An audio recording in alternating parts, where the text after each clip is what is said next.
좋은 인성 이런 거는 다 인내심에서 오거든요. 그 인내심이 어디서 오냐면 제가 지금까지 이제 임신, 출산, 육아를 거쳐오면서 제일 힘들었던 구간은 어떻게 하면 좀 덜 스트레스 받으면서 행복하게 보낼 수 있었을까. 스트레스 엄청 받으면서 좋은 거 수백 개 해줘봤자 뭐해. 엄마가 행복하지 않은데. 어렵고 힘들다는 거는 행복하지 않다의 동의어는 아니거든요. 행복하더라도 어렵고 힘들 수도 있어. 아기를 키우는 건 정말 즐거운 일이지만 가끔 너무 지치는 날이 있잖아요. 사실 아기 때문에만 지친 건 아니고 오늘은 일도 안 되고 반년 동안 같이 일하던 사람을 잘라야 했거든요. 저는 자른다는 말은 조금 어감이 싫고 렛고를 했어야 했어요. 보내줘야 했어. 그런 대화는 되게 헤비하잖아요. 그것 때문에 좀 엑스트라로 스트레스가 많았어요. 그것이 바로 제가 오늘은 이렇게 침대에 누워서 편하게 영상을 찍는 이유라고 변명을 좀 해봅니다. 아기가 있기 전에 삶을 생각해보면 전생 같아 진짜. 저희 아기가 이제 1살 반이잖아요. 그렇게 아기가 나이를 많이 먹은 것도 아닌데 아기 없을 때의 삶을 생각해보면 너무 까마득한 거예요. 그때는 그때 나름대로 진짜 바쁘게 정말 열심히 살았는데 뭐 때문에 그렇게 바빴는지 모르겠어. 혼자 살 때는 정말 내 한 몸만 건사하면 되잖아요. 열심히 하루 종일 일하고 들어와서 나 하나만 뭐 챙겨 먹으면 되는 거야. 그 정도로 인생의 난이도가 낮았는데 왜 그때 그렇게 스트레스 받으면서 살았을까? 그때는 또 그때 나름의 어려움이 있었을 거야 분명히. 아무튼 그때는 주중에 열심히 일하고 주말에는 청소하고 막 이불 시트도 갈고 빨래 싹 다 돌리고 아침에 일어나서 그렇게 해도 반나절이 채 안 갔었던 것 같아. 그리고 여자 혼자 사는 집에 뭐 더러우면 그렇게 더러워지겠어요. 청소할 것도 없지 뭐. 그래서 항상 먼지 한 톨 없이 너무 깔끔하고 그랬었죠. 지금이랑은 사뭇 다른 그렇게 청소를 하고 나서 상쾌한 개운한 그런 마음으로 커피 한 잔 탁 하면 기분도 너무 좋고 뭐 그런 삶을 나도 살았었지. 정말 까마득하게 느껴지네요. 혼자서 살 때는 뭐 물론 나름의 어려운 점들이 있었지만은 그래도 난이도가 굉장히 낮았던 것 같아. 근데 가족이 생기고 나니까 분명히 다른 매력이 있어요. 있는데 난이도는 정말 급격하게 올라가. 그리고 인간이 이 정도로 효율적으로 살 수 있나 스스로 자문하게 될 정도로 효율성이 급격하게 높아지는데 이제 전반적으로는 인생의 난이도가 굉장히 높다는 거. 오늘은 왜 아기를 낳으면 인생이 좀 어렵고 힘들어질까에 대해서 생각을 해봤어요. 어렵고 힘들다는 거는 행복하지 않다의 동의어는 아니거든요.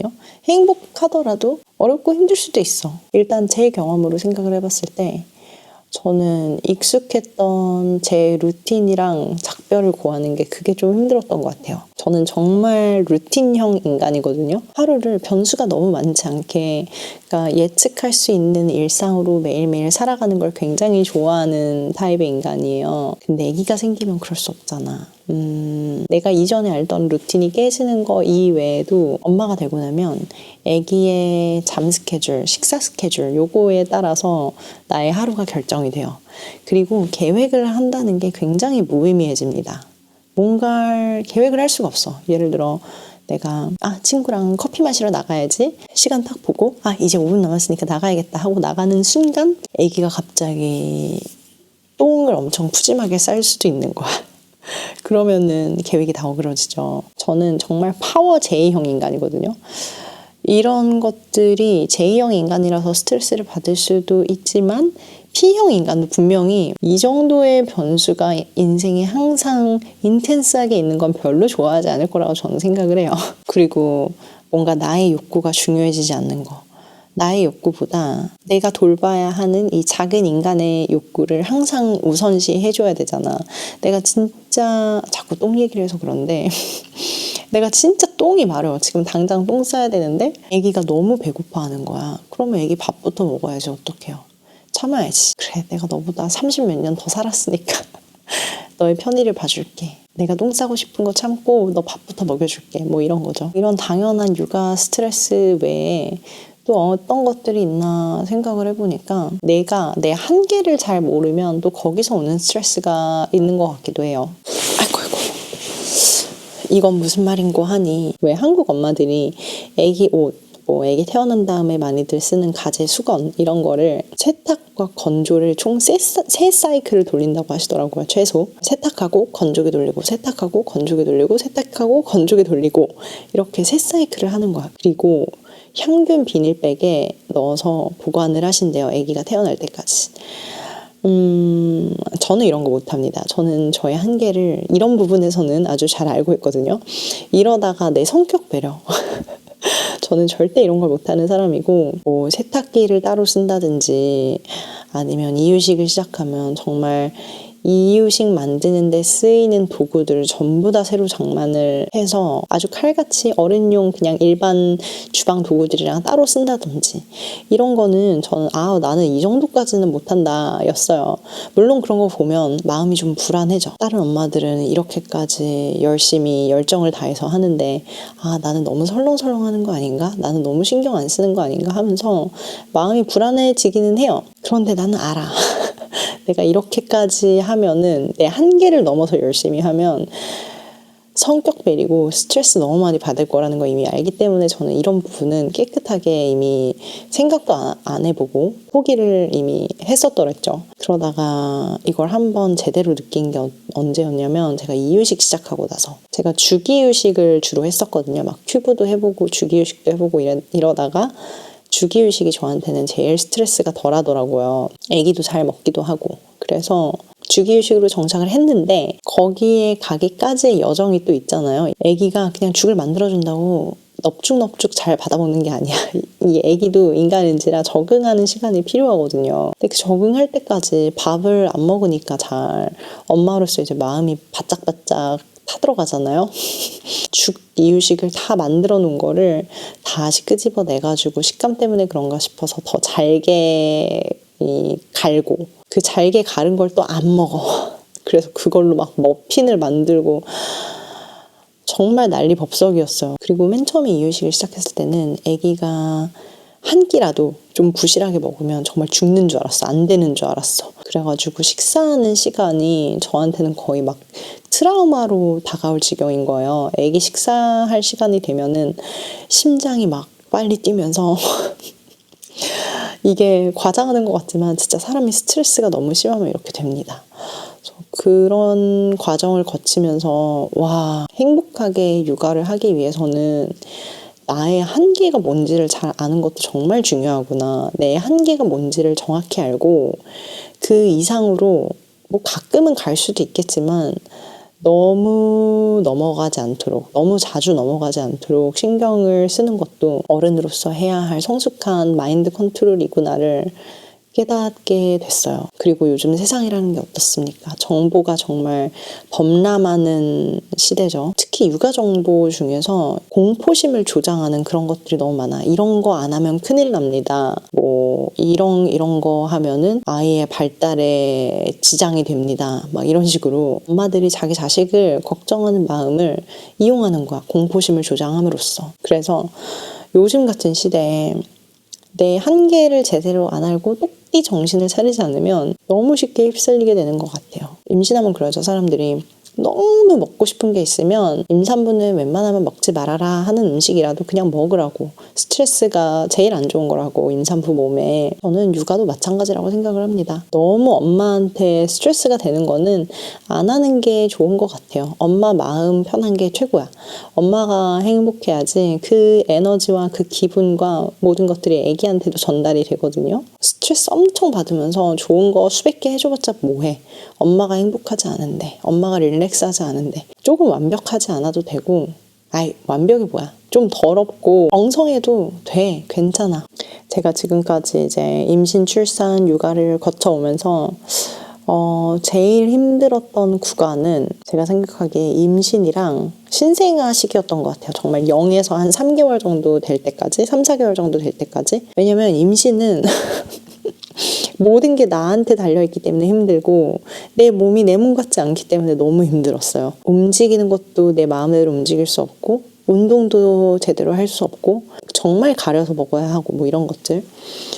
신생아 때는 잠을 제대로 못 자는 게 너무 힘들었고 그리고 아기가 울면 이제 나도 초보 엄마고 이 아기에 대해서 엄마가 알아가는 중이잖아요. 그러다 보니까 울어도 뭐 달래는 게 너무 서툰 거야. 둘째가 생기면 좀 다르려나?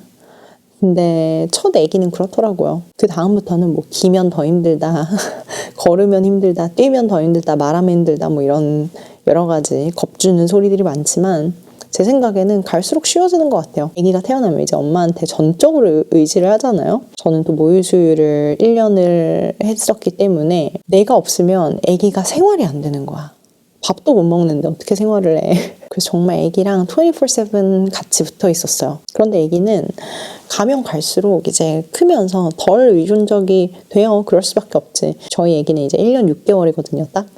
그래서 걸을 수 있고 혼자서 물도 마실 수 있고 밥도 먹을 수 있고 서툴지만 할 수 있는 건 다 한단 말이에요. 그리고 최근에는 이제 막 기저귀도 자기가 입겠다 그러고 바지도 자기가 입겠다 그러고 누가 도와주는 것도 막 마다해. 도와주면 중간에 막 벗어버리는 거예요. 그래서 도와줄 수도 없어. 뭐 서툴긴 하지만 어쨌든 본인이 혼자서 할 수 있는 게 늘어난단 말이에요. 그러니까 엄마가 쉬워질 수밖에 없어. 아 물론 이제 뭐 말 시작하고 속 썩이기 시작하면 이건 정신적으로는 조금 고통을 받겠지만 아기는 크면서 더 쉬워질 수밖에 없어요. 그리고 얼마나 귀엽고 예쁜지 몰라요. 이제 말을 더 이해하기 시작하고 자기도 의사 표현하기 시작하면. 그래서 돌아봤을 때 이 가장 힘들고 인텐스했던 시간을 어떻게 하면 덜 스트레스 받으면서 행복하게 보낼 수 있었을까 생각을 해봤거든요. 모든 건 영원하지 않고 다 지나간다, 다 끝이 있다 라는 거를 정말 나무 아미타불 관세음보살 외면서 지나가야 하는 것 같아요. 아기가 정말 밑도 끝도 없이 몇 시간씩 울기 시작하면은 너무 힘들잖아요, 사실. 그런데 이 아기가 아무리 강단이 있는 아기라도 아무리 오랫동안 우는 아기라도 끝은 나게 되어 있어. 이 인간사에 영원한 거라는 건 없거든요. 모든 거는 다 끝이 나게 되어 있어. 이 아기가 아무리 뭐 지금 소리 지르는 시기야. 뭐만 하려 그러면 막 비명 지르고 소리 지르고 어디 공공장소에서 장 보고 있는데 소리 지르고 그럴 수 있지. 스트레스일 수 있고 그럴 수 있지만 어쨌든 끝이 있다라는 거예요. 이게 영원하지 않아. 그리고 육아만큼 현재를 살아야 되는 일이 없거든요. 내가 옛날에는 이 정도로 이렇게 신경 쓸 일이 많지 않았고 내 한 번만 건사하면 괜찮았는데 너무 힘들다 이렇게 과거를 생각을 하거나 아니면 와 내가 이 짓을 언제까지 해야 되지? 하면서 미래를 생각하거나 그러면 그건 바로 이제 내가 느끼는 힘듦을 증폭시키는 길이에요. 과거를 생각하지 말고 미래도 생각하지 말고 정말 현재에만 살아야 돼. 그러니까 육아가 정신수양이라고 하는 것 같아요. 또 건강 생기는 거. 건강하게 잘 먹고 운동 꾸준히 하고 이 두 가지가 우리가 생각하는 것보다 너무너무 중요하거든요. 왜냐면 좋은 성격, 좋은 인성 이런 거는 다 인내심에서 오거든요. 근데 그 인내심이 어디서 오냐면 체력에서 와요. 체력을 잘 갖추려면 먹는 걸 잘 먹고 건강하게 그리고 운동을 꾸준히 해야 돼요.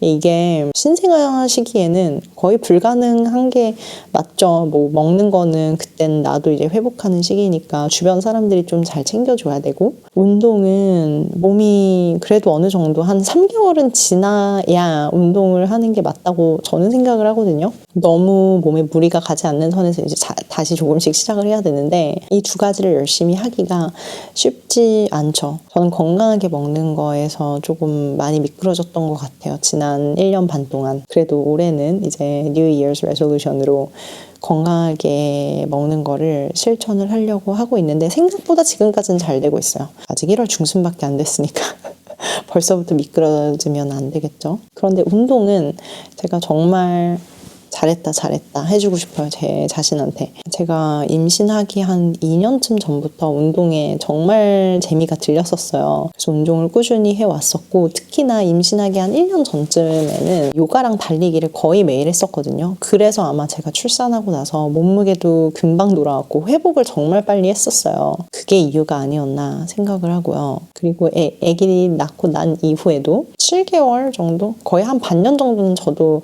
운동을 전혀 안 했던 것 같아요. 거기다 제가 20살 땐가? 얼음길에 미끄러져가지고 꼬리뼈에서부터 약간 골절 같은 게 있었거든요. 근데 그때는 어려서 뭔지 모르고서 그냥 냅뒀는데 출산하고 났더니 이게 약간 무리가 왔었나 봐요. 이게 아픔이 점점 심해지다 보니까 카이로프랙터 같은 걸 찾아서 간 거예요. 그래서 뼈 맞추고 뭐 몇 번 시술이라고 해야 되나? 그걸 받고 났더니 많이 괜찮아졌어요. 그래서 그 이후부터 이제 운동을 조금씩 시작했는데 달리기도 했고 요가도 좀 했고 아시탄가도 다시 하기 시작했고 또 12월부터는 필라테스도 같이 하기 시작했거든요. 이렇게 운동을 좀 다양하게 하면서 체력을 기르다 보니까 확실히 육아를 하는데 도움이 많이 되는 걸 느껴요. 뭐 애기 하루에 수십 번씩 들었다 놨다 하는 거 그런 거 말고도 정말 성격적으로. 그리고 마지막으로 나를 위한 뭔가를 작은 거라도 하루에 꼭 하나씩 하기. 저는 보통 이런 거를 아침에 하는 걸 좋아하거든요.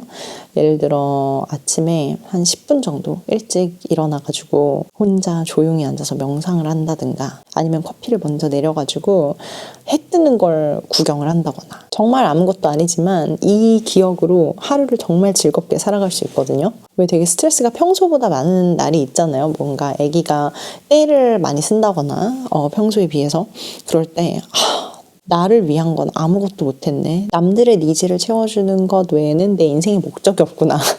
뭐 이 정도까지도 생각이 발전하게 되더라고요. 그런데 아침에 이렇게 나를 위한 뭔가 정말 소소한 거 아무것도 아닌 거라도 하고 나면은 사람이 뭔가 제너러스해진다고 해야 될까요? 내가 남들을 위해서 존재하더라도 괜찮아. 나는 아침에 일단 나를 위한 시간을 조금 보냈기 때문에 그거에 대해서 굉장히 온화한 마음을 가질 수 있게 돼요. 아무튼 오늘은 이렇게 반쯤 누워서 이런저런 얘기를 해봤는데요. 저의 이런 경험과 작은 팁들이 이 영상을 보시는 분들께 조금이나마 도움이 됐으면 좋겠습니다.